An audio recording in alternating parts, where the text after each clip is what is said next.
உடற்பயிற்சி அப்படின்னா நம்ம எல்லாரும் ஜிம்முக்கு போவோம்.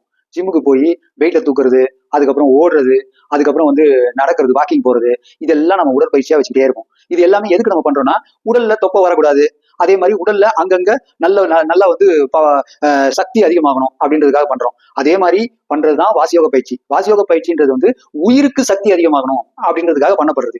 எப்படி உடற்பயிற்சின்றது உடலுக்கு சக்தி அதிகமாகணுன்றதுக்காக பண்றோமோ, அதே மாதிரி வாசியோக பயிற்சி அப்படின்னா, வாசி அப்படின்னா உயிர், நம்மளுடைய உயிர். அந்த உயிருக்கு சக்தி அதிகமாகணும், அந்த உயிர் இந்த உடல்ல நீண்ட நாள் தங்கி இருக்கணும் அப்படின்றதுக்காக பண்ணப்படுறதுதான் இந்த வாசியோக பயிற்சி.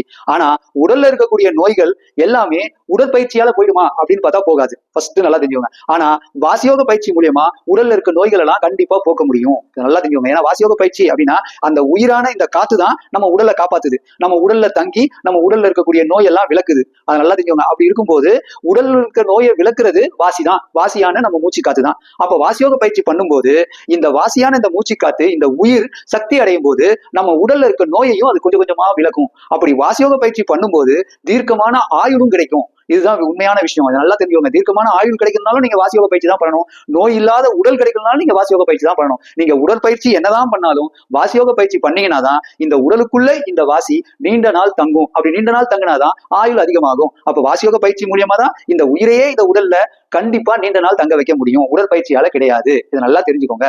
இதுதான் உண்மையான விஷயம்.